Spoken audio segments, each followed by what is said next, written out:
I will start off by saying that for any business, we will go through ups and downs.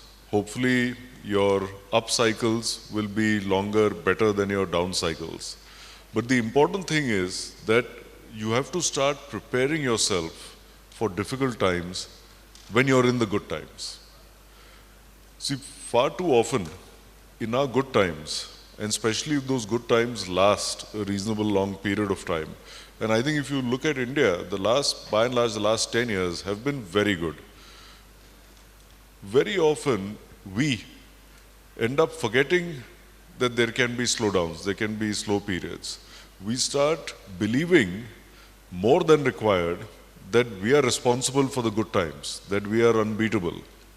And we start riding that wave without realizing that there can be significant tailwinds that are taking us through those good times.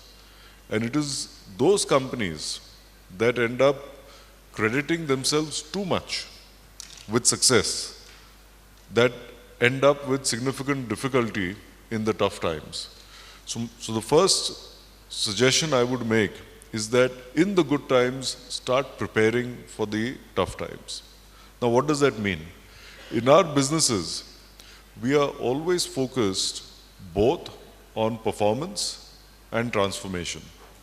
You perform for today. We each have targets, budgets for the year, for the quarter, for the month.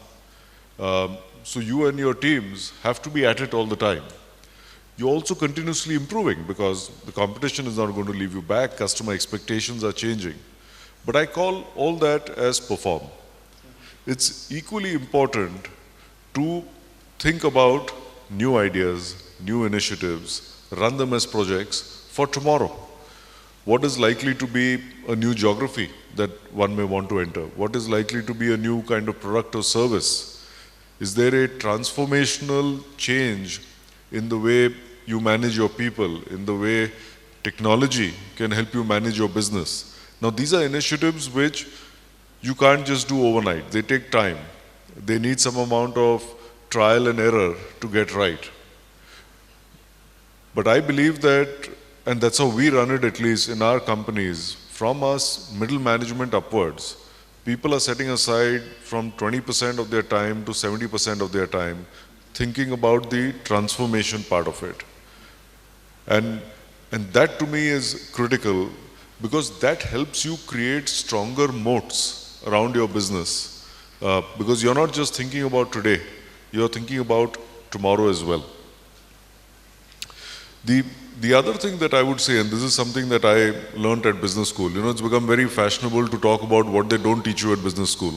But people don't talk as much about what they do teach you at business school.